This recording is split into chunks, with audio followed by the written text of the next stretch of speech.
भोला नमः शिवाय, गोरा नमः शिवाय, भोला नमः शिवाय, गोरा नमः शिवाय, भोला नमः शिवाय, गोरा नमः शिवाय,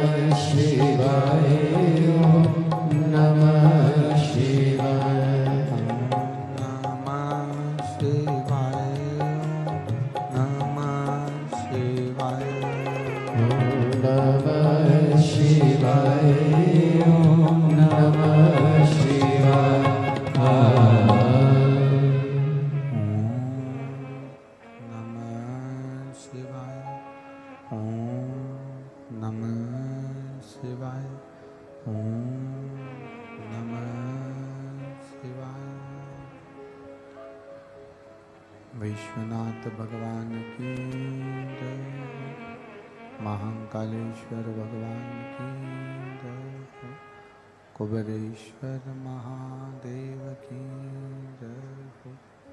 हर हर महादेव, हर हर महादेव, हर हर महादेव। काशी विश्वनाथ औगड़दानी त्रिकालदर्शी कैलाशी अविनाशी भगवान शिव, जिनकी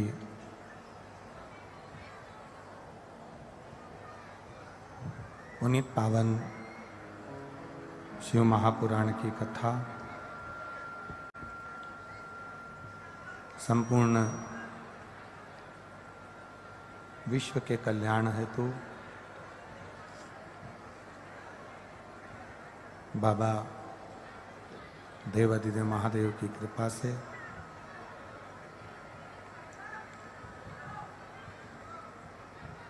अलवर राजस्थान की पावन धरा पर आप और हम बैठकर ये पावन शिव महापुराण की कथा का लाभ ले रहे हैं। अलवर राजस्थान की ये पुनीत पावन भूमि, जहां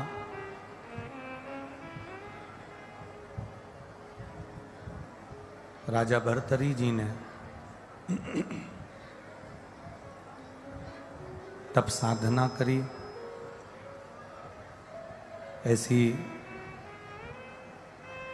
पुण्यमय पवित्रमय आनंदमय भूमि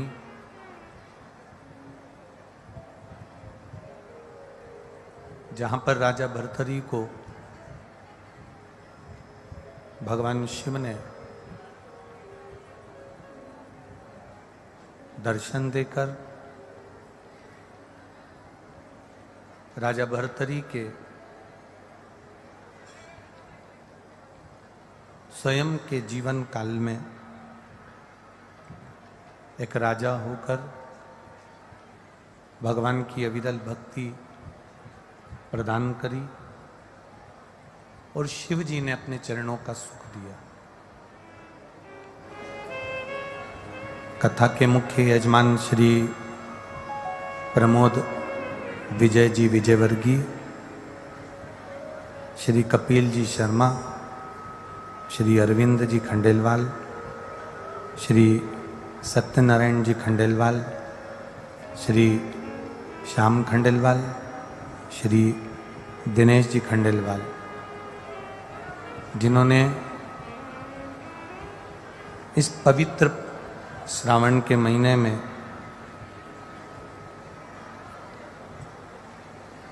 सात दिवसीय शिव महापुराण की कथा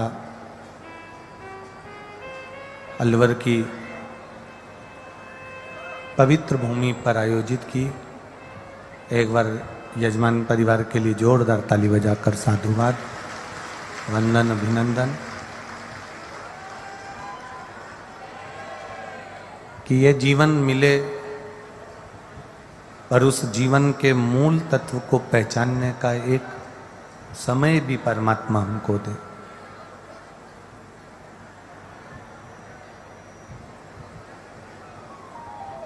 किसी का चेहरा कभी उसकी पहचान नहीं होता।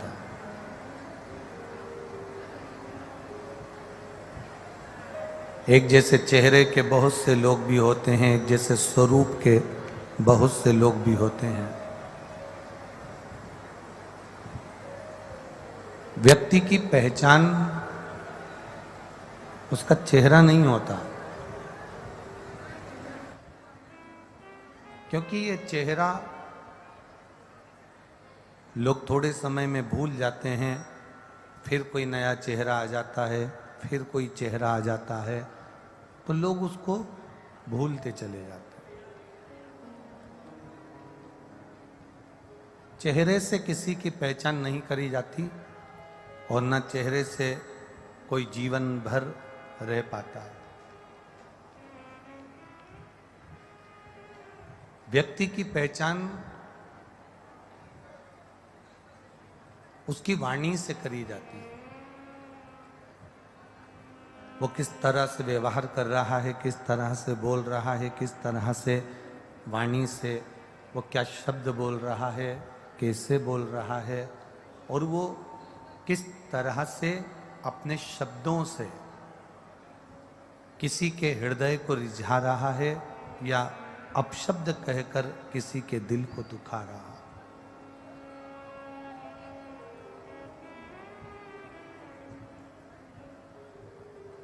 जैसे भगवान से बड़ा,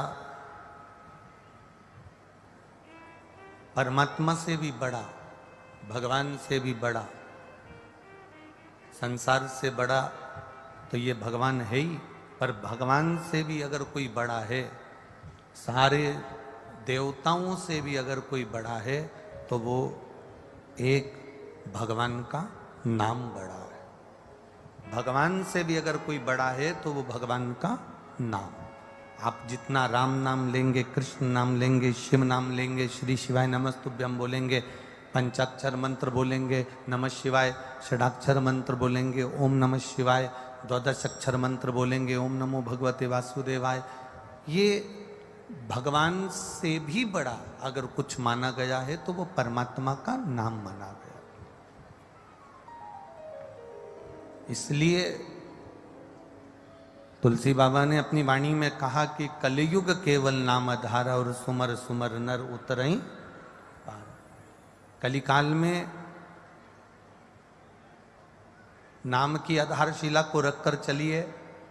जितना कलिकाल में आप भगवान का नाम लेंगे उतने अपने जीवन की सार्थकता को पा जाए। लाखों की संख्या में आप लोग आए हैं।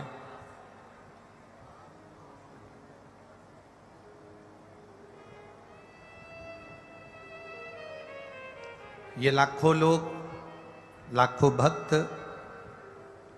जो इस पंडाल में बैठे हुए हैं या आस्था चैनल पर कथा सुन रहे हैं या फेसबुक यूट्यूब पर कथा सुन रहे हैं,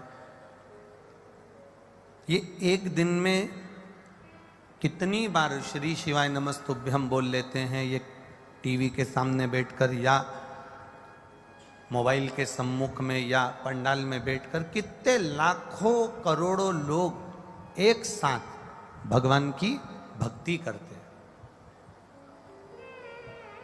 अब जब एक साथ में अगर भगवान की कथा सुन रहे हो, एक साथ में भगवान की भक्ति कर रहे हो, एक साथ में प्रार्थना कर रहे हो, तो मेरा शिव आपकी वो प्रार्थना को स्वीकार करता है। मेरा वो ओघड़दानी आपकी प्रार्थना को स्वीकार करता है। जैसे कलेक्टर के सामने कहीं पर जाकर अगर आप आंदोलन कर रहे हो, अकेले बैठकर अगर आंदोलन कर रहे हो, अकेले बैठकर आवाज लगा रहे हो, तो हो सकता है कि आपकी बात पर ध्यान नहीं दिया जाए।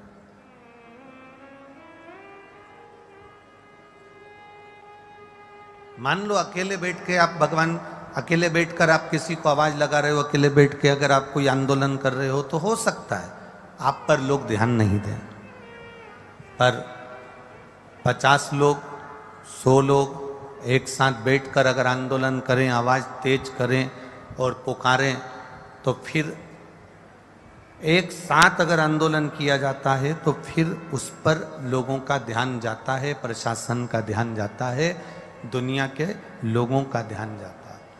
उसी तरह हमारे बाल्यकाल से, बाल्यावस्था से, आपका भी बचपन आपने देखा होगा, यहाँ जितने बैठे हैं, बच्चे भी बैठे हैं तो बूढ़े भी बैठे हैं, युवान भी बैठे हैं, इन्होंने अपना बचपन देखा होगा। बचपन में एक नियम बनाया गया था कि स्कूल में एक लाइन से खड़े होकर एक प्रेयर कराई जाती है, प्रार्थना कराई जाती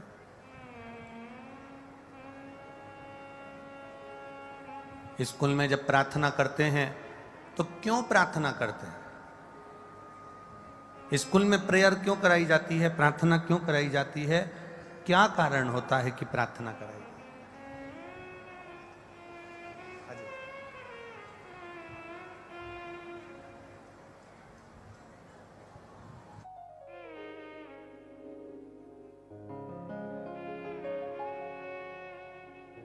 मेरे बीच में परम श्रद्धेय सांसद श्री महंत बालकनाथ दास जी महाराज जी पधारे हैं अलवर से। एक बार जोरदार ताली बजाकर आपका स्वागत।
परम श्रद्धेय सांसद श्री महंत बालकदास नाथ जी महाराज जी के लिए एक बार जोरदार ताली बजाकर स्वागत, वंदन, अभिनंदन। जो इस परम पुनीत श्रावण महीने में चल रही शिव महापुराण की कथा में पधार कर आशीर्वाद दिए हैं।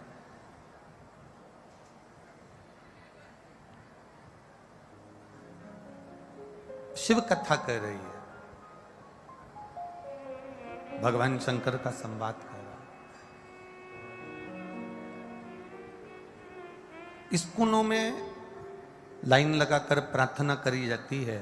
उस प्रार्थना का कारण केवल एक होता है कि जितने भी एक साथ बैठकर, एक साथ खड़े रहकर हम जब प्रार्थना करते हैं तो उस प्रार्थना का फल, जहां पर प्रार्थना होती है उस स्थान पर जितने लोग रहते हैं उन सभी को उस प्रार्थना का फल अवश्य प्राप्त होता है। तो शिव महापुराण भी कथा यही कहती है कि जब आप लाखों की संख्या में आते हैं, आस्था चैनल के माध्यम से श्रवण करते हैं या फेसबुक यूट्यूब के माध्यम से कथा श्रवण करते हैं और एक साथ मिलकर जब पंचाक्षर मंत्र, षडाक्षर मंत्र, द्वादशाक्षर मंत्र, राम नाम, कृष्ण नाम का उच्चारण करते हैं तो उसका फल संपूर्ण ब्रह्मांड को अवश्य प्राप्त होता है। वो संपूर्ण ब्रह्मांड में अवश्य मिलता है। इसलिए बोल बम का नारा है, बाबा एक सहारा। हमारी पहचान हमारा स्वरूप नहीं है, हमारी पहचान हमारा चेहरा नहीं, हमारी पहचान हमारी वाणी है। हम किस वाणी से, किस तरह से किसको रिझा रहे हैं, हम अपनी वाणी के द्वारा भगवान का कितना भजन कर रहे हैं, हम वाणी के द्वारा कितना भगवत नाम का कीर्तन कर रहे हैं, हम वाणी के द्वारा कितना भगवत स्मरण कर रहे हैं, ये हमारी पहचान हमारी वाणी कहलाती है।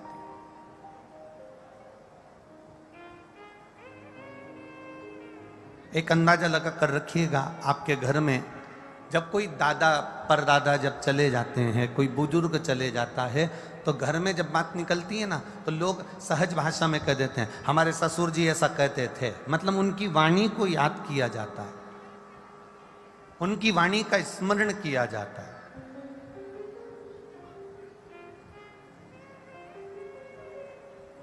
हमारी सास ऐसा कहती थी, उनकी वाणी का स्मरण किया जाता है।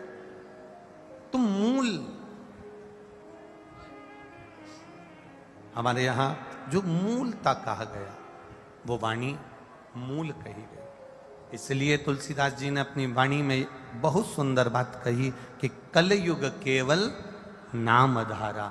जितना बन सकता है परमात्मा के नाम का उच्चारण करिए, जितना बन सकता है भगवान के नाम का उच्चारण करिए, जितना बन सकता है परमात्मा का स्मरण करिए। आप जितना जितना स्मरण करते चले जाओगे, आप जितना जितना भजन करते चले जाओगे, आप जितना जितना मंत्र जाप करते चले जाओगे, उतना उतना मेरे भोलेनाथ के करीब पहुंचते चले जाओगे और उनकी अविरल भक्ति को प्राप्त करते चले जाओगे।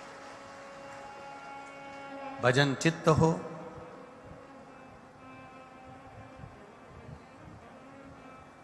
बड़ी मुश्किल से यह मानव की देह मिलती है, और अगर मिली है ये मानव की देह तो उसका सदुपयोग हो।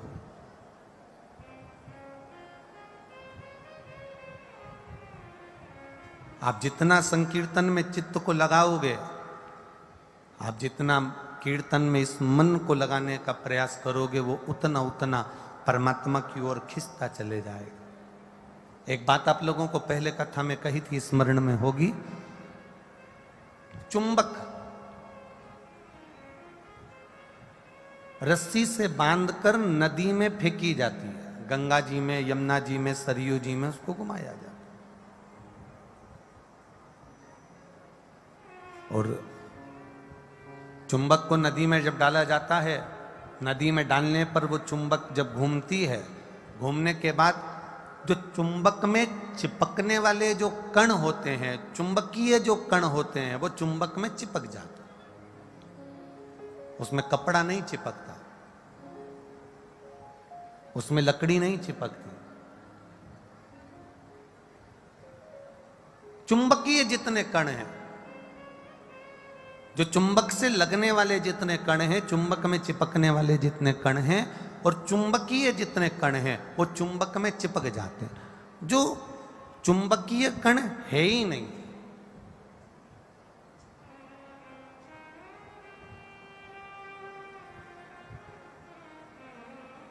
जो चुंबकीय कण है ही नहीं। कपड़े में चुंबकीय कण नहीं है तो वो चिपकता नहीं है, लकड़ी में चुंबकीय कण नहीं है तो वो चिपकता नहीं है, प्लास्टिक में चुंबकीय कण नहीं है तो वो चिपकता नहीं है।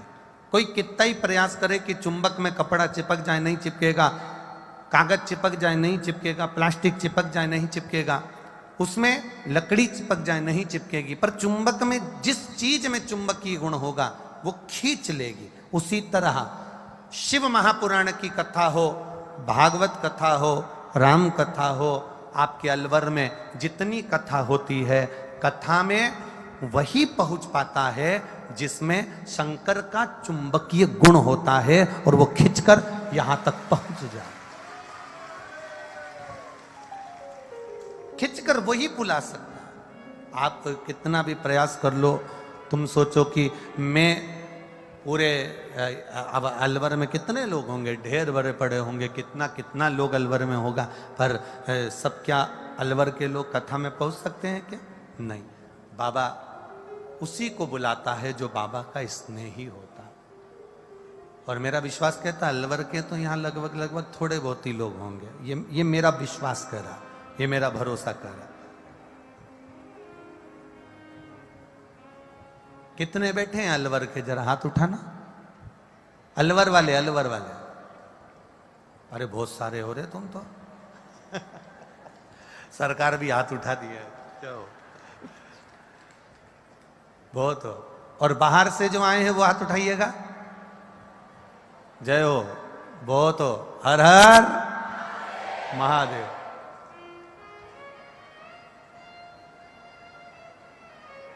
चुंबकीय तत्व अपने भीतर हो, जिसके अंदर शिव की भक्ति होगी, जिसके अंदर शंकर की भक्ति होगी, जिसके अंदर शिव नाम का उच्चारण होगा, जिसके अंदर शंकर के नाम का उच्चारण होगा, जिसके अंदर भगवत भजन का उच्चारण होगा, वो अपने आप खिंचकर परमात्मा की भक्ति की ओर चला जाए। क्योंकि शिव तत्व है ही ऐसा। आप एक प्रैक्टिकल करके देखिएगा अपने जीवन में। जो एक बार शंकर के मंदिर में जाना चालू कर देता, एक प्रैक्टिकल करना अपनी जिंदगी में। जितने लोग कथा सुन रहे हो, वैसे तो आप लोग मंदिर जाते हो, पर एक प्रैक्टिकल करिएगा। जितने लोग शिव के मंदिर जो नया नया जाता है, पहली बार जाता है या दूसरी बार जाता है, जो शंकर के मंदिर में पहुंचता है, वो एक बार शंकर जी के मंदिर में जाना चालू कर दे, शिव जी को एक लोटा जल चढ़ाना प्रारंभ कर दे, शंकर जी के मंदिर में झाड़ू पोछा करना प्रारंभ कर दे, शिव जी के मंदिर में सफाई करना प्रारंभ कर दे, शंकर जी का श्रृंगार करना प्रारंभ कर दे। जो एक बार शंकर भगवान की सेवा में एक दिन गया, एक बार लग गया, फिर मेरा भोलेनाथ उसको जिंदगी भर नहीं छोड़ता, पकड़कर अपना बनाकर रखता। मेरा शिव उसको अपने पास रखे, मेरा ओघड़दानी अपने नजदीक में रखता।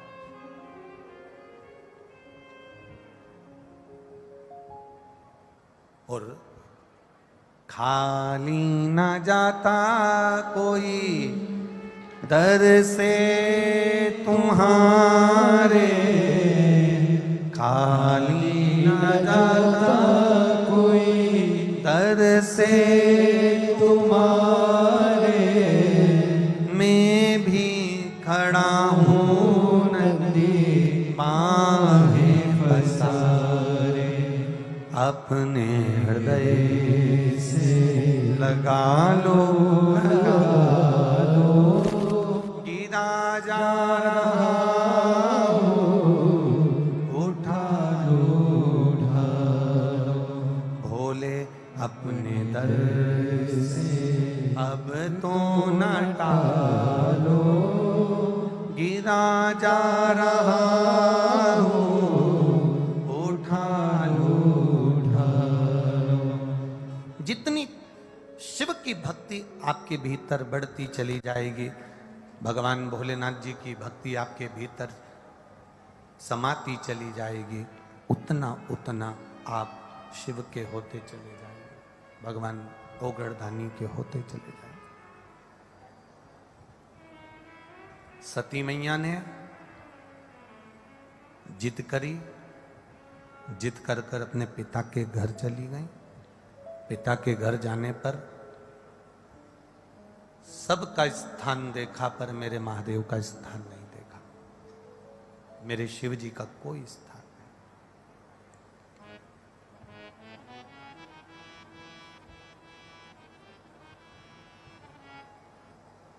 जहां शंकर का कोई स्थान नहीं होता, वो स्थान 33 कोटि देवी देवता को भी प्रिय नहीं होता। बहुत ध्यान देना इस प्रसंग पर, तुम्हारा ध्यान रखना इस बात को। जहां शिव का स्थान नहीं है, वहां 33 कोटि देवी देवता का कोई स्थान नहीं। जहां शिव नहीं है, वहां फिर देवता। दक्ष प्रजापति का जब यज्ञ हुआ,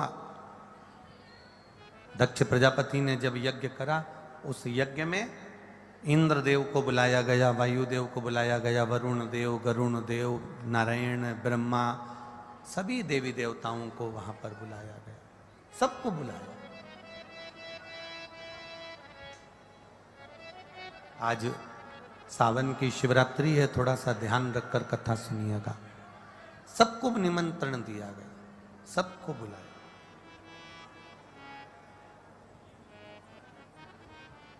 अब एक प्रश्न खड़ा हो जाता है, एक प्रसंग खड़ा हो जाता है। इतना बड़ा यज्ञ हो रहा था, इतना बड़ा यज्ञ चल रहा था, इतने बड़े यज्ञ की कुंडी में, यज्ञ के कुंड में इतना बड़ा माता सती का शरीर अग्नि के अंदर कूद रहा था, इतने सारे देवता बैठे थे, कोई बोला क्यों नहीं? ये एक प्रसंग अपनी जिंदगी में जरा ध्यान दीजिएगा। कभी कभी द्रौपदी का जब चीर खिंचा रहा था, धृतराष्ट्र द्रौपदी के काका ससुर बैठे हैं,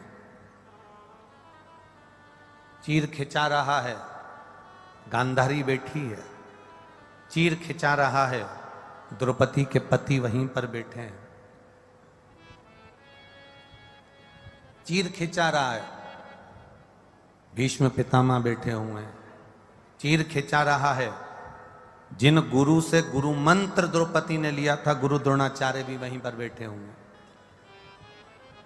फिर जब इतनी भरी की भरी सभा बैठी हुई है तो फिर द्रौपदी का चीर क्यों खींचने दिया? कभी कभी बहुत भारी प्रसंगों में, ये हमारा जो विद्वत जन है ये भी भारी प्रसंगों में कभी कभी उलझ जाता है कि इतना इतना सभा बैठी।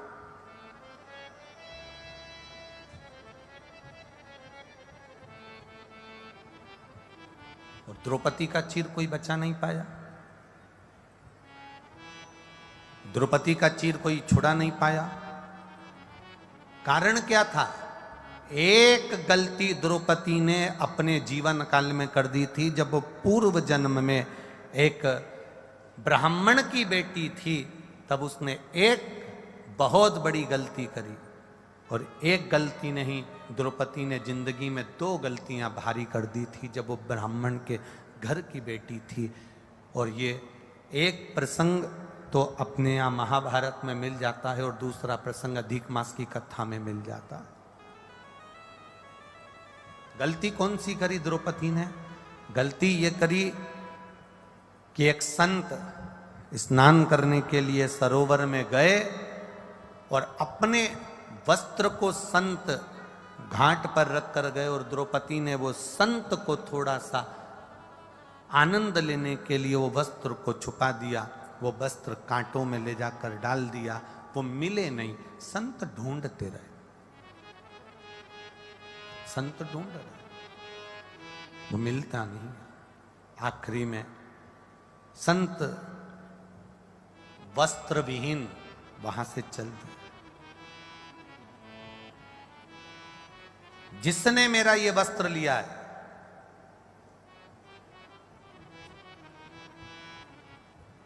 आज संसार में मेरी उपहास हुई है, उसका भी वस्त्र लिया जाएगा और उसकी भी संसार में उपहास हो। ये द्रौपदी की गलती है।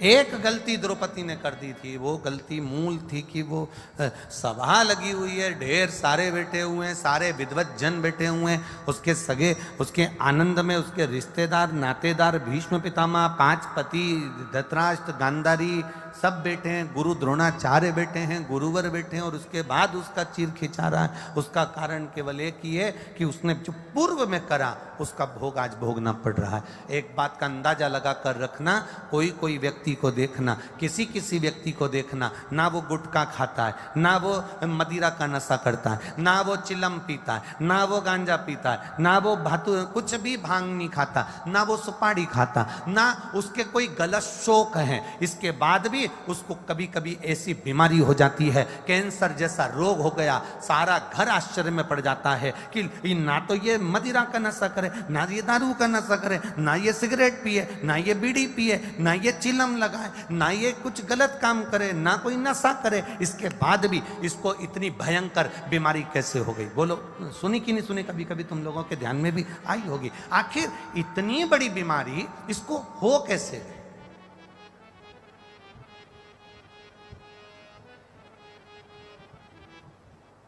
ना तो इसने मदिरा का नशा करा, ना इसने कोई चिलम लगाई, ना इसने कोई गलत काम किया, फिर इतनी बड़ी बीमारी कैसे हो गई? ना सुपारी खाए, ना गुटखा खाए, ना तंबाकू खाए। कारण क्या? तो शिव महापुराण की कथा कहती है, ये आज के कर्म का भोग नहीं है महाराज, आज के कर्म का भोग नहीं, ये हमारे पूर्व में जो हम कुछ कर कर आए होंगे उसके कर्म के अनुसार आज हम इस मृत्यु लोक में आकर अपने फल को भोग रहे हैं, और जिसके कारण हमें ये शरीर का दंड, शरीर का कष्ट प्राप्त हो रहा है। शरीर का कष्ट। अच्छा भोजन मिल रहा है, आप देवादिदेव महादेव को धन्यवाद देना कि आपको अच्छा भोजन प्राप्त हो रहा है, ये पूर्व का कर हुआ कुछ पुण्य होगा। कथा में बैठे हो, शंकर भगवान की सावन का महीना, शिवरात्रि का दिन, और भगवान शिव की कथा में बैठकर कथा का रसपान कर रहे हो, भगवान को धन्यवाद देना, यह कोई पूर्व का पुण्य होगा जो आज हम यहां बैठकर कथा का रस तत्व ग्रहण कर रहे हैं। कहीं किसी संत, साधु, गुरुजन, तपस्वी जन, ब्राह्मण जन, कोई दरिद्र, कोई भूखे व्यक्ति को, कोई प्यासे व्यक्ति को पानी पिला दिया, भूखे को भोजन करा दिया, किसी का मुख झूठा करा दिया। जिस दिन तुम अपने घर से थोड़ा सा सामान बनाकर ले जाकर किसी के मुख को झूठा करा दो, उस दिन तुम भगवान को धन्यवाद देना कि आज तूने मुझे इस लायक बना दिया कि मैं किसी का मुख झूठा करा रही हूँ, तूने मुझे इस लायक बना दिया कि मैं भूखे को भोजन करा रही हूँ, तूने मुझे इस लायक बना दिया कि मैं प्यासे को पानी पिला रही हूँ। ये तेरी कृपा है।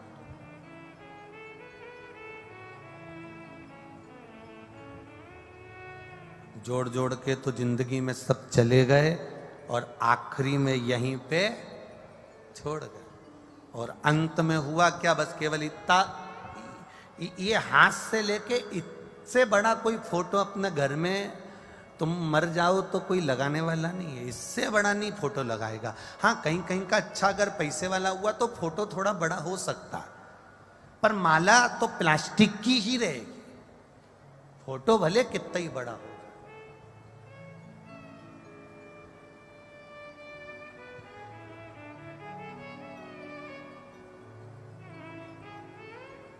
परसों की कथा में आपको एक बात कही थी,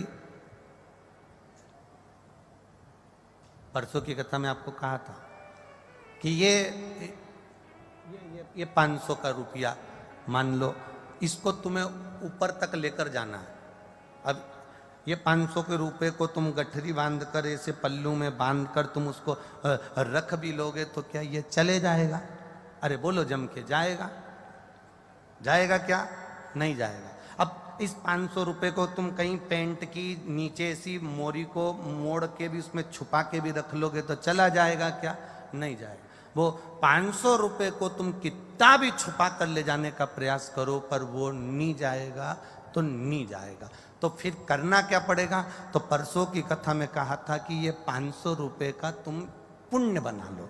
500 का पुण्य कैसे बनेगा? तो कहा कोई भूखे को इस 500 रुपए में से 50 रुपए का, 100 रुपए का, 10 रुपए का, 20 रुपए का भोजन करा देना, किसी प्यासे को पानी पिला देना, किसी को दवाई की जरूरत हो और उसके पास दवाई ना हो तो औषधि दिला देना, किसी के पास में अगर मान लो शिक्षा का लिए उसका मन कर रहा है मेरे को पढ़ाई करना है और मेरे पास ट्यूशन का पैसा नहीं है, उस 100 रुपए में से 50 रुपए ट्यूशन का निकाल देना। ये 500 रुपए तुम साथ नहीं ले जा सकते, पर 500 रुपए का पुण्य बनाकर तुम ऊपर तक लेकर जा सकते हो। वो पुण्य तुम्हारे जीवन में काम आ सकता है।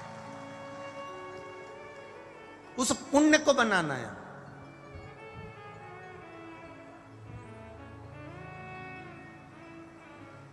और पुण्य बनाना कोई साधारण बात नहीं है महाराज, बहुत कठिन विषय, बहुत कठिन विषय।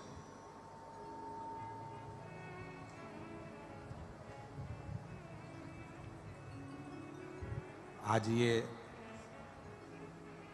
प्रमोद विजयवर्गीय जी, कपिल जी शर्मा, अरविंद जी खंडेलवाल, सत्यनारायण जी खंडेलवाल, श्याम खंडेलवाल, दिनेश खंडेलवाल ये कथा करा रहे हैं, तो हम इनसे इतना ही कहेंगे, भले तुमने दुकान पर बैठकर कमाया हो, जमीन जायदाद से कमाया, जो बाबा की कृपा से तुमने मेहनत कर कर कमाया हो, पर अपनी कमाई का तुमने ये सावन के महीने में शिव पुराण की कथा करवाकर संपूर्ण इतने भक्तों को कहीं ना कहीं किसी न किसी रूप में कथा सुनवाकर जो पुण्य कमाया है, वो पुण्य तुम्हारा साधारण नहीं होगा, वो पुण्य तुम्हारा प्रबल होगा। और आप जितने भी लोग, जितने भी भक्त यहाँ शिव महापुराण की कथा में पहुंचे हैं, ये आपका पुण्य प्रबल हुआ है। पुण्य।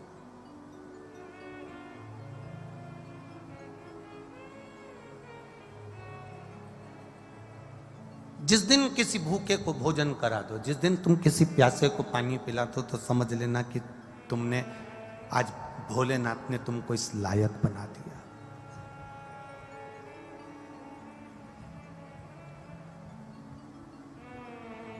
हमारे सनातन धर्म में, हमारे हिंदू धर्म में एक बहुत पुरानी पद्धति है, बहुत पुरानी पद्धति, सब जानते हो। हमारे सनातन धर्म में, हमारे हिंदू धर्म में एक बहुत पुरानी पद्धति है। मछली को भी दाना दीजिए, पक्षी को भी दाना दीजिए, पेड़ के नीचे चींटियों को, जीवों को, चींटों को भी दाना दीजिए। बहुत पुरानी पद्धति। कारण हमारे सनातन धर्म में ये नहीं कहा गया कि तुम खूब सारा करोड़ों का धन लुटा देना। हमारे सनातन धर्म में कहा गया तुम्हारे पास में अगर इतना सा चुटकी भर के आटा है, शक्कर है, गुड़ है, तो उसको भी तुम पेड़ के नीचे अगर डाल दोगे और चींटियां अगर इकट्ठी होके खा लेगी, तो समझ लेना कि तुमने बहुत बड़ा भंडारा कर दिया और किसी जीव का पेट भर दिया। कई लोग कहते हैं भगवान हमको देगा ना तो मैं 5 कुंटल आटे का भंडारा करूंगा, अगर भगवान हमको देगा तो 10 पीपा तेल का दान करके भंडारा करूंगा, अगर भगवान मुझको देगा 50 पीपा घी की नुक्ति बनवा कर मैं भंडारा करूंगा, अगर भगवान मुझे देगा तो मैं इतना बड़ा भंडारा करूंगा। शिव महापुराण की कथा कहती है, शंकर भगवान का चरित्र कथा है, शिव तत्व कहता है, शंकर का गुणगान कर रहा है। सारे देवी देवताओं को 56 भोग लगते हैं। राम जी के मंदिर जाना 56 भोग लगेंगे, द्वारकाधीश के मंदिर जाना 56 भोग लगेंगे, देवी के मंदिर जाना 56 भोग लगेंगे, दत्त के मंदिर जाना 56 भोग लगेंगे। सारे देवता को 56 भोग लगते हैं, पर मेरे किसी भी शिव के मंदिर में जाना शंकर भगवान को 56 भोग नहीं लगते। कारण क्या है? शंकर भगवान कहते हैं मेरे इतने सारे भूत प्रेत डाकनी पिशाचनी चुड़ैल इतने सारे भूत बने हुए हैं और मेरे अपने गण मंदिर के बाहर खड़े हुए हैं और मैं अंदर 56 भोग खाऊं, अकेला खाकर संतुष्ट हो जाऊं, मुझे 56 भोग नहीं पाना। जो बाहर खड़े हैं इनको कुछ खिला देना, मुंह झूठा करा देना, 56 भोग हो गया। अर्थात इनको तुमने एक गिलास पानी पिलाया, एक अन्न का निवाला खिलाया, एक जरा सा एक बिस्कुट का टुकड़ा भी तुमने इसको खिलाया है, तो वो भगवान भोलेनाथ को 56 भोग के बराबर है। मेरे शिव को नहीं चाहिए 56 भोग।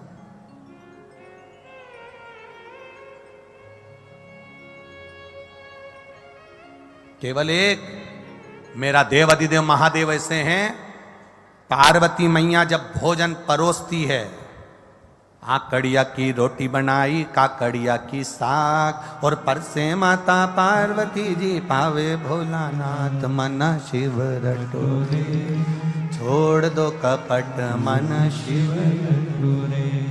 आकड़िया की रोटी बनाई और काकड़िया की साग। पार्वती जी जब जब भोजन बना के तैयार रखती हैं, शंकर भगवान के सामने थाली आती है, शिव जी के सामने जैसी थाली पहुंची, बाबा भोलेनाथ जी के सामने जैसी पात्र आया भोजन का, शंकर भगवान सबसे पहले भोजन करने से पहले नंदी की ओर देखते हैं, नंदी शिव जी की ओर देखता है। तब पार्वती जी 3 बार भगवान महादेव से प्रश्न कर चुकी, ऐसा क्या कारण है कि मैं भोजन बनाकर तुम्हारे सामने रखती हूं और नंदी की ओर तुम मुड़कर देखते हो? भोजन में कोई कमी रह गई? भोजन में नमक रह गया, भोजन में मिर्ची रह गई, भोजन में घी रह गया, भोजन में क्या कमी रह गई कि मैंने थाली रखी और तुमने नंदी की ओर देखा? ऐसा है क्या? पति भोजन करने बैठे और पत्नी ने थाली लगा के रखी और पति अपना मोबाइल देखता रहे, तो पत्नी को गुस्सा नहीं आएगा? तुम्हारा मोबाइल जरूरी है कि भोजन जरूरी है? किससे चैटिंग चल रही है? क्या है ये? किससे बात चल रही है? क्या हो गया ये मोबाइल में क्यों लगे रहते हो दिन भर? भोजन की थाली सामने रखी है ना, माता पार्वती जी ने शिव जी के सामने भोजन की थाली रखी और भगवान शंकर भगवान ने नंदी की ओर मुख कर कर देखा। जो नंदी की ओर देखा तो पार्वती जी ने गुस्सा कर दिया। माता पार्वती जी बोली, प्रभु एक बात बताओ, मैं रोज भोजन की थाली लाती हूं और आप भोजन की थाली देखकर नंदी की ओर देखते हो, ऐसा है क्या?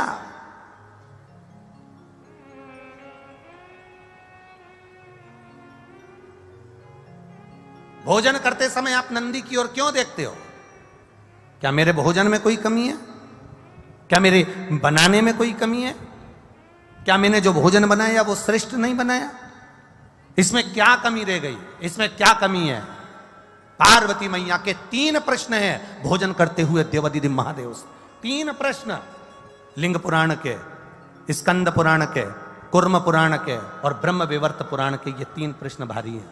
और एक प्रत्येक नारी के जीवन के ये 3 प्रश्न बड़े भारी होते हैं।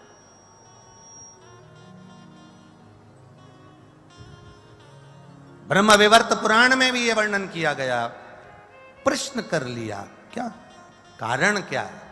ये नंदी को तुमने देखा क्यों और नंदी ने तुमको देखा क्यों?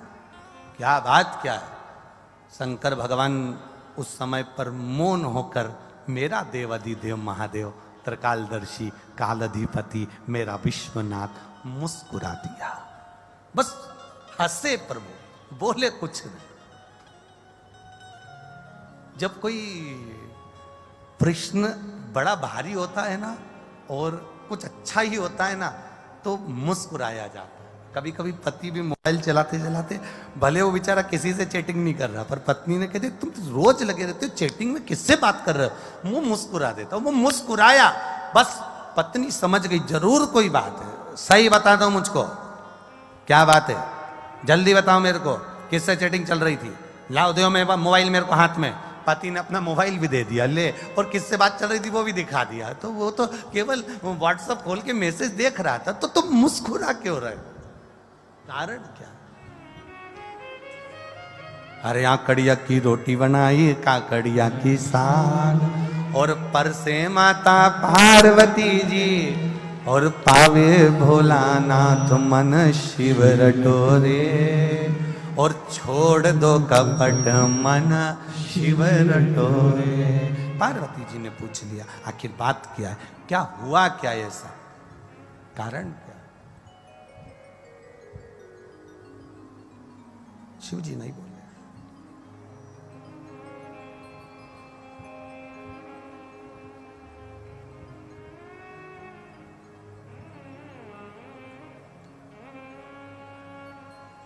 शिव जी नहीं बोले। थोड़ी देर बाद मां जगत जननी जल का पात्र लेकर आई।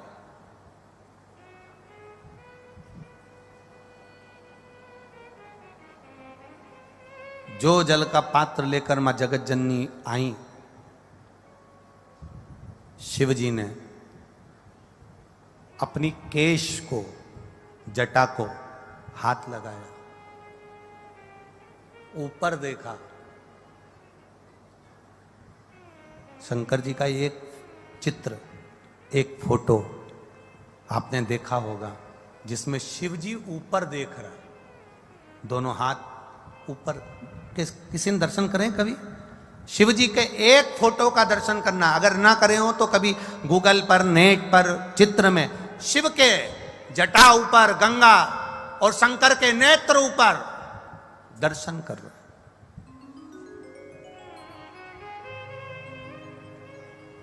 पार्वती जी ने फिर प्रश्न कर लिया, मेरे एक प्रश्न का उत्तर नहीं दिया आपने।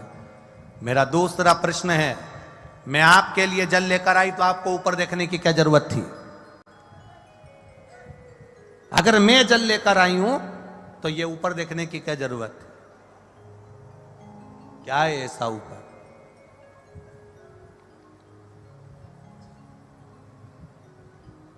ऐसा है क्या? शिव जी ने कोई उत्तर नहीं दिया। कभी कभी उत्तर ना दिया जाए तो ही अच्छा है। जब प्रश्न की ललकता व्यक्ति के अंदर आ जाती है तो उत्तर पाने की चाह उसके अंदर बढ़ जाती है। उत्तर पाने की चाह उसके अंदर बढ़ जाती है। दो प्रश्न खड़े हो गए। पहला प्रश्न क्या है कि भोजन की थाली लगते ही नंदी को तुमने क्यों देखा और नंदी ने आपको क्यों देखा। दूसरा प्रश्न क्या है, भोजन के लिए जब मैं जल भर कर लाई हूं आपके पीने के लिए तो आपने ऊपर क्यों देखा, किस लिए देखा। और महाराज तीसरा प्रश्न, जब भोलेनाथ भोजन की थाली पे से उठ गए, जल पान कर कर उठ गए, जब मेरे शंकर भगवान जल पीकर भोजन की थाली पर से उठकर जब चले और बाहर जाकर केवल खड़े होकर मेरे भोलेनाथ ने कुछ देर नेत्र बंद करे, तब फिर माता पार्वती ने प्रश्न कर लिया कि मेरे नाथ, अब ये तीसरा प्रश्न है आपके चरणों में कि आपने बाहर जाकर नेत्र बंद कर कर क्यों खड़े हो गए। कारण क्या है, कारण क्यों। कि शंभु शरणे बड़ी मांगू घड़ी घड़ी दुख काटो दया करी ने दर्शन आपो। तीन प्रश्न है और तीनों प्रश्न बड़े भारी हैं। तीन प्रश्न और तीनों प्रश्न बड़े भारी। शिव जी शयन में विश्राम करने के लिए मेरे भोलेनाथ जी बैठे थे, लेट रहे थे। तभी उसी समय पार्वती मैया आ गई। शिव जी के चरण के नीचे के तलवे को मेरी माता पार्वती जी ने हाथ लगाया है, शंकर भगवान के पांव के तलवे में। बहुत बहुत ध्यान देना।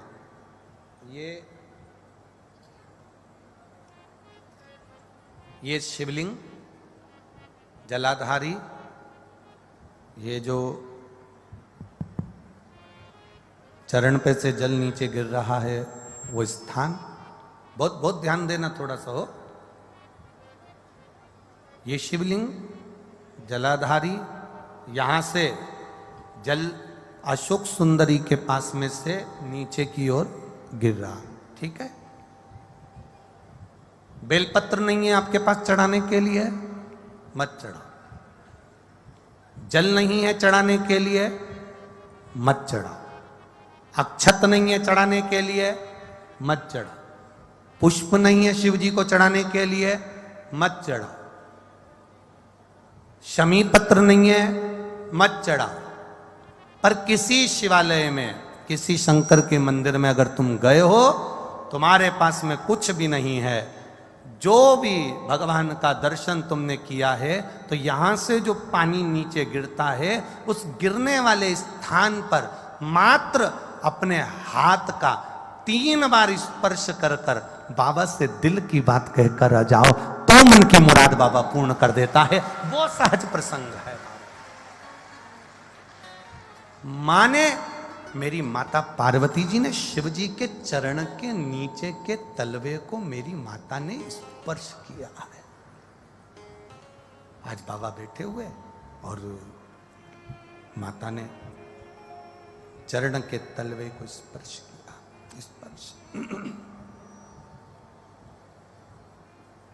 स्पर्श किया। बस अब पार्वती जी ने प्रश्न नहीं किया। 3 प्रश्न माता पार्वती जी कर चुकी थी, अब दूसरी बार माता पार्वती जी ने शंकर जी से कोई प्रश्न नहीं किया। मेरा धर्म पत्नियों से निवेदन है, तुम्हारे पति से तुमने एक प्रश्न किया और उसका उत्तर अगर वो नहीं दे रहे हैं तो तुम मौन हो जाओ, चुप हो जाओ, पीछा मत पकड़ना। पर तुम्हारी आदत इतनी विचित्र है, जब तक उस बात के पीछे तुम्हारी लड़ाई नहीं हो जाए तब तक तुम वो बात कभी खत्म करती ही नहीं। उसके पीछे जब तक विवाद ना हो जाए तब तक वो बात खत्म नहीं होती। परशु महापुराण अपने चरित्र का वर्णन करते हुए कह रही है, शिव तत्व का चरित्र का वर्णन करते हुए कह रही है कि जब एक बात का प्रश्न, एक प्रश्न तुमने किया और तुम्हारे पति ने उत्तर नहीं दिया, तो हो सकता है वो उत्तर बाद में दे, हो सकता है उस उत्तर के लिए तुम ठीक नहीं हो सकता है उत्तर के लिए वो समय ठीक नहीं है, हो सकता है उत्तर के लिए वो स्थान ठीक ना हो सकता है वो उत्तर तुम्हारे लिए ना हो, इसलिए उसने नहीं दिया। पर आपसे निवेदन है, आप पीछा पकड़कर मत बैठो।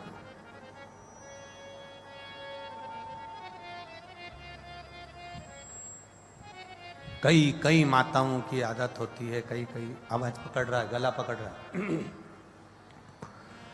कई माताओं की आदत रहती है, पीछे के गए हुए लोगों को ज्यादा वो उखाड़ते हैं, पीछे का जो समय चले गया ना उसको उखाड़ते हैं।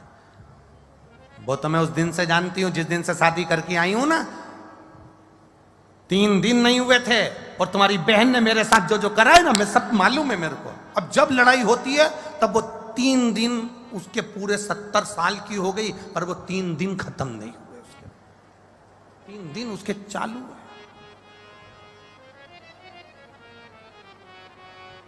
अब मेरे महादेव जी ने क्या करा, केवल चरण के तलवे को स्पर्श किया था मेरी मां ने, केवल चरण को स्पर्श, और शिव जी ने कह दिया, गौरा, ए गौरा, ए हिमालय सुता,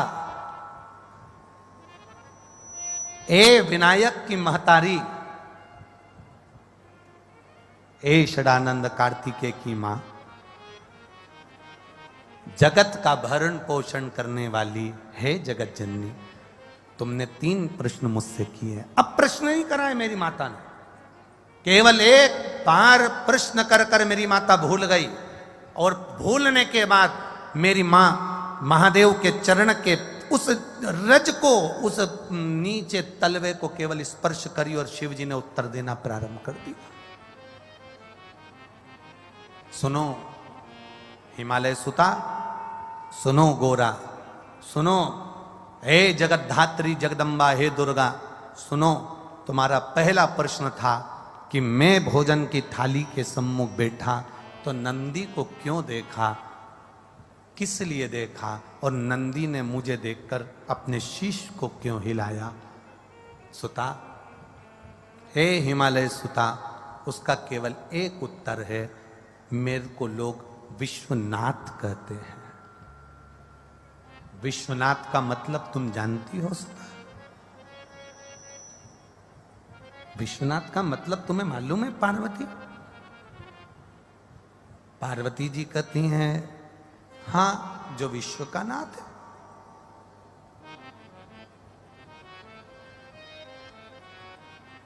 शिव जी ने कहा, पार्वती, कोई 7 ताले में भी बंद हो जाए ना,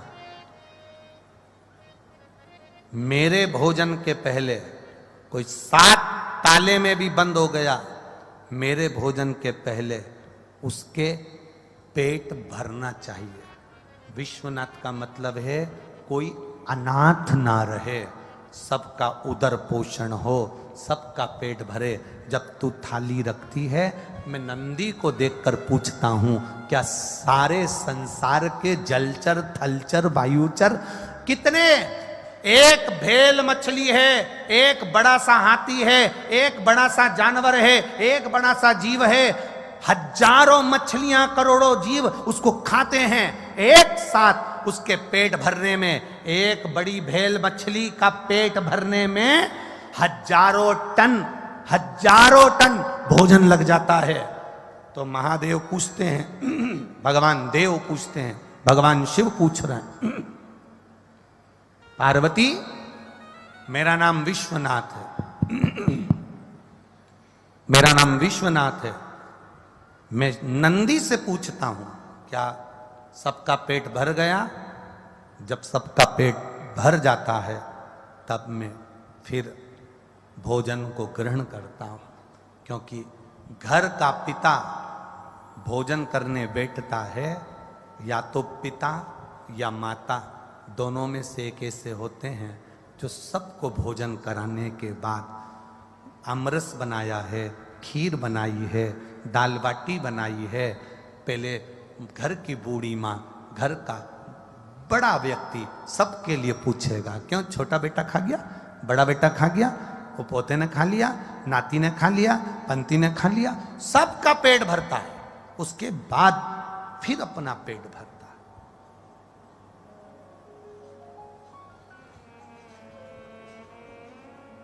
मैंने नंदी से पूछा, क्या सबका पेट भरा गया? नंदी ने शीश हिलाया, ठीक है। अब मुझे दूसरा प्रश्न का उत्तर जो था, देवादिदेव महादेव ने कहा, सुनो पार्वती जी, जिस समय तुम जल का पात्र लेकर आई थी, उस जल के पात्र को जब मेरे सामने लाकर दिया था तो मैंने ऊपर अपने नेत्रों को करा, हाथ उठाए, नेत्रों से मैंने ऊपर देखा। उस समय में मां गंगा से पूछ रहा था, गंगा, ए गंगा,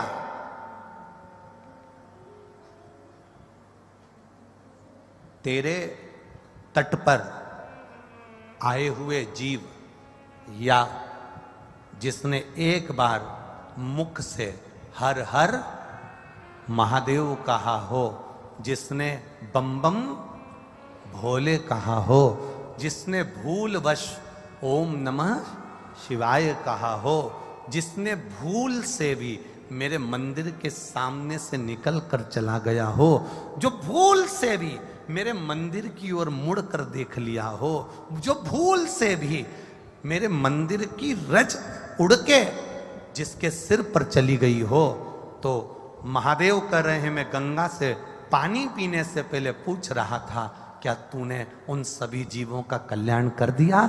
जब गंगा का इशारा हुआ तब मैंने जल का पान करना प्रारंभ करा। शिव गंगा से पूछते हैं।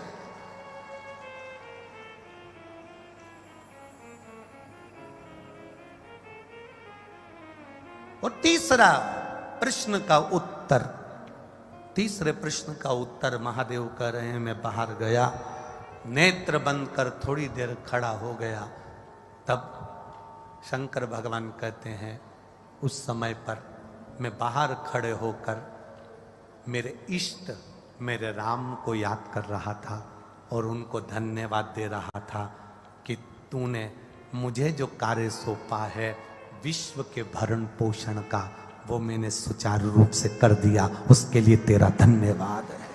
नेत्र बंद कर।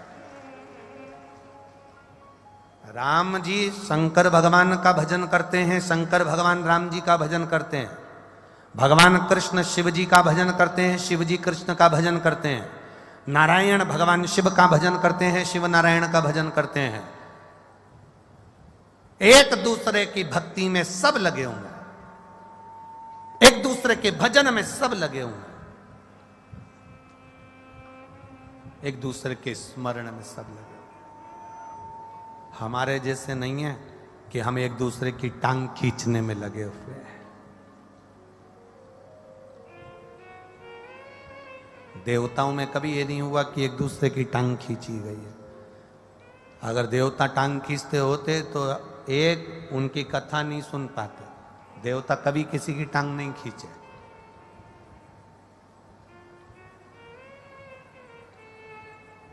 जब जब देवता इकट्ठे होते हैं तब तब विश्व कल्याण की बात करते हैं। जब जब कहीं सत्संग होता है, कथा होती है, प्रवचन होता है, राम कथा, भागवत कथा, शिव कथा, यज्ञ अनुष्ठान, संत साधु सन्यासी तपस्वी साधक उपासक कहीं इकट्ठे होते हैं तो विश्व कल्याण की बात होती है। और जब कुछ निंदक करने वाले एक साथ इकट्ठे होते हैं तो किसी ना किसी की निंदा होती। तुम देखना, एक व्हाट्सएप पर, एक फेसबुक पर, एक गूगल पर, एक यूट्यूब पर एक गलत पोस्ट करके तुम लिख के डाल दो कि वो व्यक्ति ऐसा है, तो जितने चुगल खोटते हैं, तुम एक लिख के डाल दो कि ये व्यक्ति बुरा है, फिर जितने चुगल चोटे होंगे, जितने चुगल खोटे होंगे, जितने निंदक होंगे, वो सारे तुमको उस मैसेज के नीचे मिल जाएंगे। वो तो ऐसा, वो तो वैसा है, वो तो यूं है, वो तो मुंह है। पूरे निंदकों की लिस्ट कमेंट्स में, सारे निंदक, सारे चुगल चोटे सब उस कमेंट्स के नीचे इकट्ठे मिलेंगे, सब बुराई करते हुए सारे। और कहीं कहीं का एक आध दो कमेंट्स ऐसा मिलेगा जो इनका विरोध करने वाला होगा। वो कह देगा नहीं रे तुम गलत हो, नहीं उसने सही करा, तुम गलत हो। समझ जाना कि 32 दांत में एक जिह्वा आज भी विराजमान है उस कमेंट्स के अंदर, आप देख सकते हो। निंदक एक साथ इकट्ठे होते हैं तो वह निंदा का कार्य करते हैं। सज्जन एक साथ इकट्ठे होते हैं, कोई सत्कर्मी, कोई संत, कोई साधु, कोई ब्राह्मण, कोई साधुजन, कोई गुरुजन, जब एक साथ इकट्ठे होते हैं तब संत भाव में विश्व कल्याण की बात करते हैं। अपने राष्ट्र का कल्याण कैसे हो, विश्व का कल्याण कैसे हो, सनातन धर्म की रक्षा कैसे हो, गौ बेटियों की रक्षा कैसे हो, हमारे सनातन धर्म को हम आगे कैसे लेकर जाएं, हमारे हिंदू धर्म का हम और आगे तक इसका प्रचार कैसे कर सकते हैं, अपने सनातन धर्म को हम और कैसे बचा सकते हैं, अपने सनातन धर्म को हम और पोषित कैसे कर सकते हैं। हम ये विचार करते हैं। जब सनातनी इकट्ठे होते हैं तब सनातन धर्म को जोड़ने की बात करते हैं।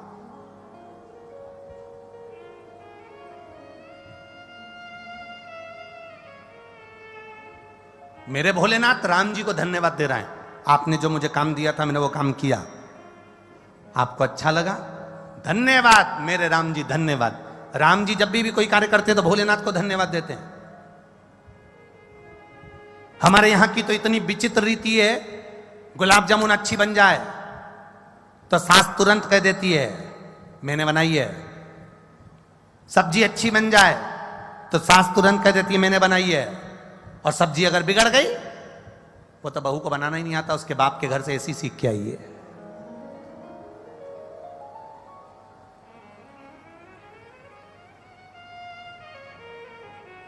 भगवान कृष्ण की माता का नाम था यशोदा। क्या नाम था? जम के बोलो जरा, जम के। यशोदा। यशोदा का मतलब है यश ददाती इति यशोदा, जो दूसरे को यश देती, अपयश स्वयं ले लेती, वो यशोदा। उसका मतलब क्या था? यशोदा एक ऐसी गोपी, यशोदा ऐसी मैया कि पूरे ब्रजमंडल में यशोदा जी का कोई विरोधी नहीं था। कारण क्या था? क्या कारण था यशोदा जी का कि कोई विरोधी नहीं है? यशोदा जी का एक कारण था, सबसे प्रबल कारण यशोदा जी का एक था। जिस गोपी के घर में कोई काम पड़ता था, कोई गोपी बाद में जाए, यशोदा पहले दौड़कर जाती है। 3-4 देवरानी जेठानी का घर है, अंदाजा लगा कर देखना, एकाध इन देवरानी जेठानी में एक जेठानी या देवरानी 4-5 में से ऐसी होगी जो सबके सुख दुख में सबसे पहले दौड़ कर चली जाती है। कोई बुलाए तो ठीक, नहीं बुलाए तो ठीक, सबसे पहले जाके खड़ी हो जाती है। तो चिंता मत कर, मैं बैठी हूं ना, तो चिंता नहीं करना। 40 मेहमान आ रहा है ना, कोई बात नहीं। छोरी को देखने वाले आ रहा है ना, कोई बात नहीं। छोरा को देखने वाले आ रहा है ना, कोई बात नहीं। तुम सब अंदर रहना, मैं रसोई घर संभाल लूंगी, तुम वो काम कर लेना, मैं सब देख लूंगी। 4-5 जेठानियों में, देवरानी में, ननंदों में एक 5 बहनें हैं, नंदे हैं। नंदों में एक ननंद ऐसी होगी जो अपना घर परिवार छोड़कर तुरंत अपने मायके आकर काम संभाल लेती है, और एक ननंद वो होती है जो टाइम पर आएगी चली जाएगी। एक ननंद वो होती है अपने हस्बैंड के साथ आती है, खाती है, पीती है, साड़ी लेके चली जाती है। एक ननंद ऐसी होती है 3-4 दिन रुककर पूरा फैलारा उठाकर, भाभियों का हाथ बटाकर, काम संभाल के, छोरा छोरी को तैयार कर कर, ए जाओ बुआ से तैयार हो जाओ। बुआ जी ने सबकी कंगी पाटी पाड़ पुड़ा के, काजल माजल लगा के, छोरा छोरी के तैयार करके कथा में ले जाकर बिठा दिया। और एक आई, अपनी फैशन से फुर्सत नहीं मिली और सज धज के पति के साथ बैठ गई, सोफा पे कथा सुनी और चली गई। एक ननंद ये। तुम बुरा मत मानना रही जितनी नंदे आई हो, और मान भी लोगी तो कोई दिक्कत की बात नहीं है, उसमें कोई टेंशन मेंशन मत लो। अगली बार ज्यादा से ज्यादा यही होगा, तुम अलवर में मत बुलाओगे, मत बुलाना, स्वामी जी तो है, कोई ना कोई तो बुलाएगा, तो उसमें टेंशन लेने का विषय नहीं है। मूल है कि हमारे स्वभाव में एक ऐसी होती है जो तत्पर खड़ी रहती है सबके सुख दुख में, भले मायके वाले के करे ना करे, ससुराल वाले के करे ना करे, पर जहां वो जिस मोहल्ले में, जिस गली में, जिस क्षेत्र में रह रही है, सबका सहयोग करती है। क्या हो गया भाभी जी, रो क्यों रहे हो, क्या हो गया? कुछ नहीं, ऐसा कोई टेंशन मत लो, मैं कर दूंगी, मैं आ जाऊंगी। वो उसकी पहचान भी नहीं, उसका कोई रिश्तेदार भी नहीं, तो भी सबका सपोर्ट कर रही, तो भी सबका सहयोग कर रही।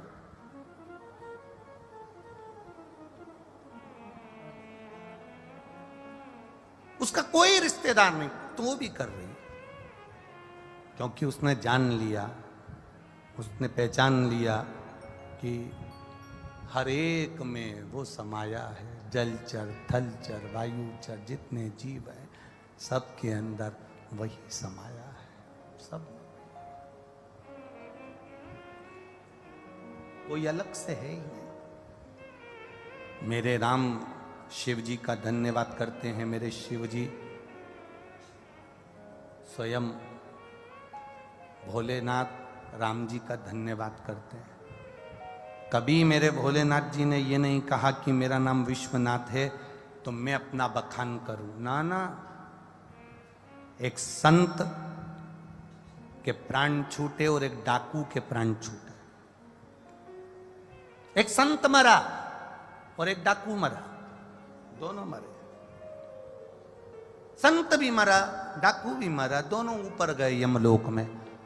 तो यमराज ने पहले डाकू से पूछा, तुम कौन हो? डाकू बोला, मैं डाकू हूं, सबके डाका डालता था, सब मेरे डाका डालने से रोते थे, कई लोगों को मारा भी मैंने, पीटा भी मैंने, कई लोगों की हत्या भी मैंने कर दी, सबका धन लाया, निपटा गया, खा गया, सब अपने खर्चे में लगा दिया। मैंने दुनिया के लोगों को बहुत दुख दिया है। मैं डाकू था, मैंने दुनिया को कष्ट दिया है, पर मैं आपके चरणों में खड़ा हूं, आप जैसा कहोगे वैसा मैं अपने कर्म का दंड भोगने को तैयार हूं। मैंने गलती करी है, मैं क्षमा चाहता हूं। मैंने दुनिया के लोगों को लूटा, क्षमा चाहता हूं। मैंने बेईमानी करी, मैं क्षमा चाहता हूं। मैंने दुनिया के लोगों को मारा, क्षमा चाहता हूं। मैं डाकू था और डाकू हूं, मैंने लूटा, मैं क्षमा चाहता हूं। डाकू ने जब कहा, डाकू के शब्द जब सुने, तब यमराज ने कहा, ठीक है, आपने, दुनिया के लोग यहां आते हैं तो अपनी गलती को छुपाते हैं, पर आपने अपनी गलती को बताया है, कोई बात नहीं, ठीक है। संत को देखा, यमराज ने संत को कहा, आप कौन हैं? मैं संत साधु, तपस्या में लगा रहता था, तप करता था, साधना करता था, तब इतना भयंकर भयंकर मैंने तप करा कि पूरा ब्रह्मांड हिल गया। ऐसा मैंने तप, ऐसा मैंने साधना, ऐसी मैंने आराधना करी है। ठीक है, ये बड़ी कृपा है आपके ऊपर जो आपने इतनी तप साधना करी। डाकू ने कहा, मेरे लिए कोई दंड हो, मेरे लिए कोई कार्य हो तो बताओ। यमराज ने कहा, तुम्हारा दंड केवल इतना है, जाओ इस संत की सेवा करो, ये जो संत मर कर आया है इसकी सेवा करो। डाकू ने कहा, सरकार आपकी जो आज्ञा, जो प्रभु आपकी कृपा, मेरे राघव जी की जो मर्जी। डाकू खुश हो गया, संत की सेवा मैं कर दूंगा। अब डाकू खुश हो गया, पर संत नाराज हो गया। संत ने कहा, ये कैसा निर्णय? यमराज तुम्हारा निर्णय कैसा है? यमराज, ये तुम्हारा निर्णय है? एक डाकू को मेरी सेवा में लगा रहे हो? जिस डाकू ने अगर मेरे को स्पर्श कर लिया, इस डाकू ने अगर मुझे छू लिया, तो मेरा करा हुआ सारा पुण्य समाप्त हो जाएगा। ये डाकू को मेरी सेवा में लगा रहे हो? ये डाकू मुझे छूना नहीं चाहिए, इसने डाका डाला है, लोगों का कत्ल करा है, लोगों को मारा है। मैं पवित्र जीव, मैं पवित्र आत्मा, मैंने संत हूं, मैं साधु हूं, मैंने भजन करा, तप करा, साधना करी, और तुम मेरे सेवा में डाकू को लगा रहे हो? इस डाकू को तो मुझे छूना भी नहीं चाहिए, ये छुए भी ना मुझको।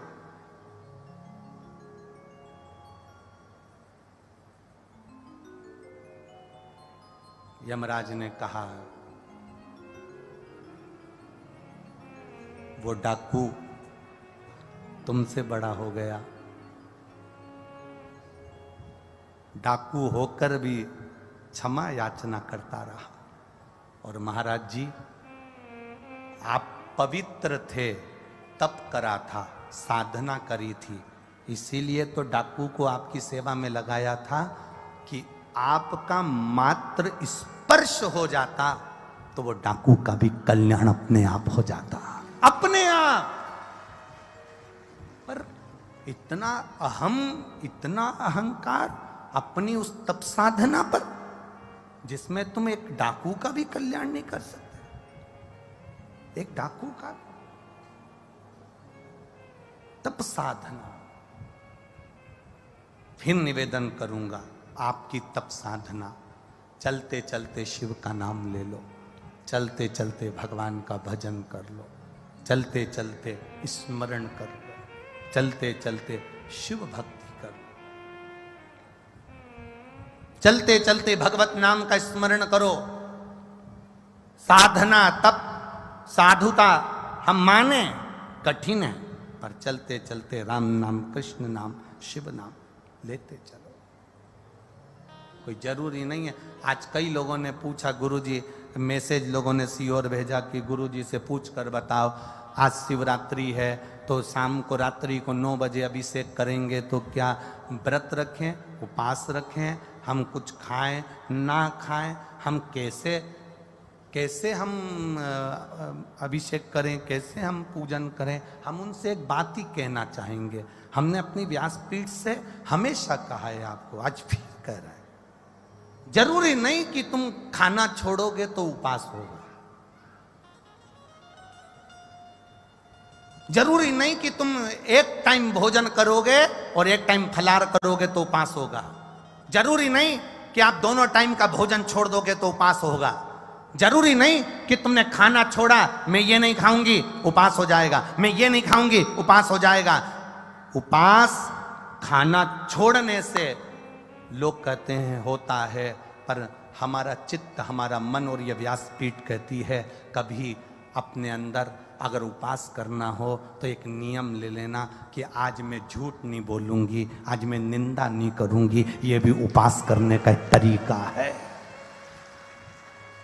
यह भी उपास करने का एक तरीका है। जिस दिन तुम्हारा व्रत हो, जिस दिन तुम भगवान के मंदिर जाओ, जिस समय सावन का महीना सोमवार का दिन 9 बजे तुम भगवान के मंदिर जाओगी, 8 बजे तुम भगवान के मंदिर जाओगी, सुबह से नियम ले लेना, सुबह से तुम उपास कर लेना, कितनी बजे तक, शंकर को जल चढ़ाऊंगी जब तक मेरा उपास है कि मैं निंदा नहीं करूंगी। आज 9 बजे तक मैं मंदिर जाऊंगी, 9 बजे तक मेरा नियम है, मैं झूठ नहीं बोलूंगी। आज मैं शंकर के मंदिर जल चढ़ाने सोमवार के दिन जाऊंगी, आज मेरा नियम है कि किसी भूखे को भोजन कराऊंगी, आज मेरा नियम है किसी प्यासे को पानी पिलाऊंगी, आज सुबह से मेरा नियम है कि मैं अपनी बहू, अपने बेटे, अपने पोता, अपनी पोती, अपने पंती, जो भी है मेरे घर में, उनसे मीठा व्यवहार करूंगी। आज मेरा ये व्रत है कि आज कोई कितना भी अपशब्द कह दे, मैं झगड़ा नहीं करूंगी। इसको भी हमारे सनातन धर्म में उपास कहा गया है, इसको भी व्रत कहा गया है। केवल भोजन छोड़ देने पर व्रत की मूलता नहीं, अपने भीतर सत्य को लेकर आना वो भी व्रत है, अपने भीतर ईमानदारी को लेकर आना वो भी व्रत है। नियम बनाओ। सोमवार के दिन, सावन का महीना चल रहा है, लोग कहते हैं सावन के सोमवार का मैं व्रत रखूं, हम कहते हैं व्रत रखो, मना नहीं, पर उस व्रत में तुम्हारा एक व्रत और जुड़ना चाहिए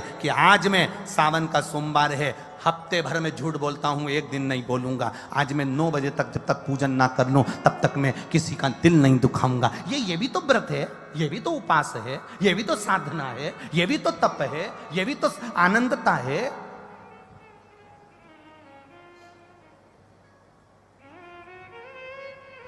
मैं खाना नहीं खाऊंगी, आज मेरा उपास है। साबूदाने की खिचड़ी 2 किलो खा गई क्योंकि आज मेरा उपास है। क्या मतलब का ऐसा उपास?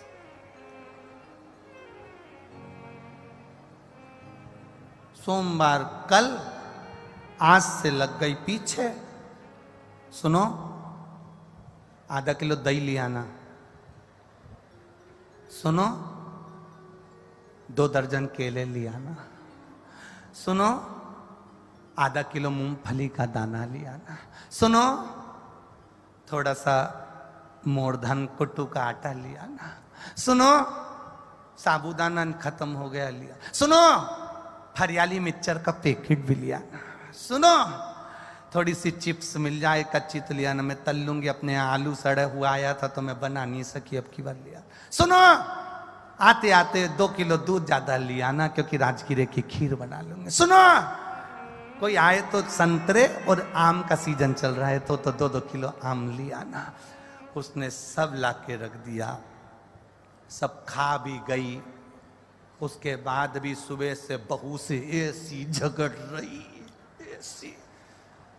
ऐसी कि बहू भी सोच रही इससे तो तू रोटी खा लेती।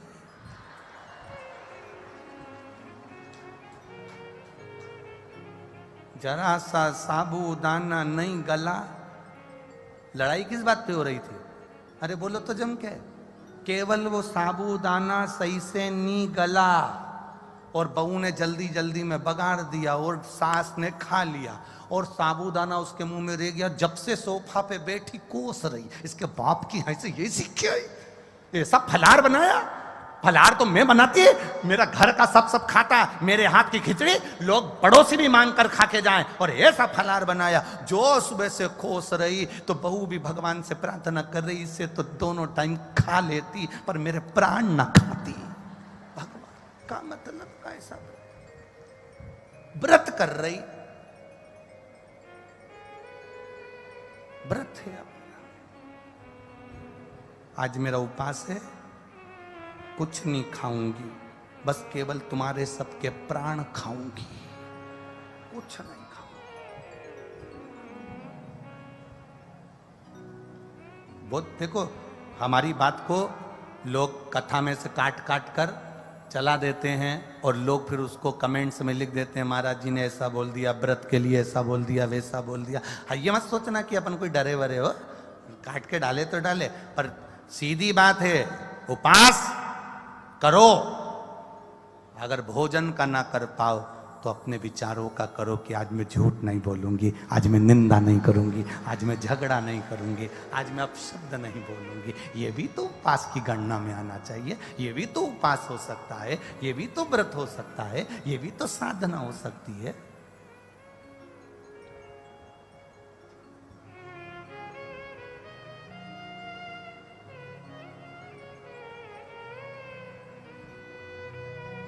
ये जीव का एक विचार है, ये जीव की एक सोच है, ये जीव की एक धारणा है।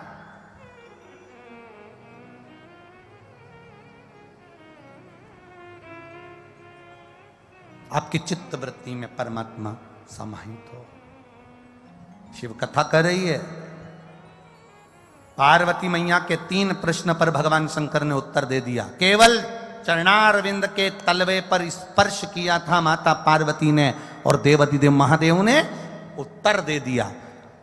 उस उत्तर का मतलब है शंकर भगवान के शिवलिंग जलाधारी चरणारविंद, जहां से पानी नीचे बहकर जाता है, वहां पर आपका 3 बार किया गया स्पर्श। नहीं बेलपत्र, नहीं समीपत्र, नहीं जल, नहीं पुष्प, केवल 3 बार स्पर्श किया हुआ भी जल का नयनों से स्मरण कर लेने पर भी मेरा देवाधिदेव महादेव आपके मन के मनोरथ को पूर्ण कर देता है। वो शिव तत्व, वो शंकर, वो ओघड़ी, वो त्रिकालदर्शी, वो कैलाशी अविनाशी है, वो शिव है। बोल बम का नारा है, सारी समस्या का हल शिव तत्व को पहचानने का एक मौका है। वो मौका छोड़ो, वो छोड़ा ना। और महाराज हरिओम में ओम समाया है, मेरा भोला नगर में आया है। हरिओम में ओम समाया है, मेरा भोला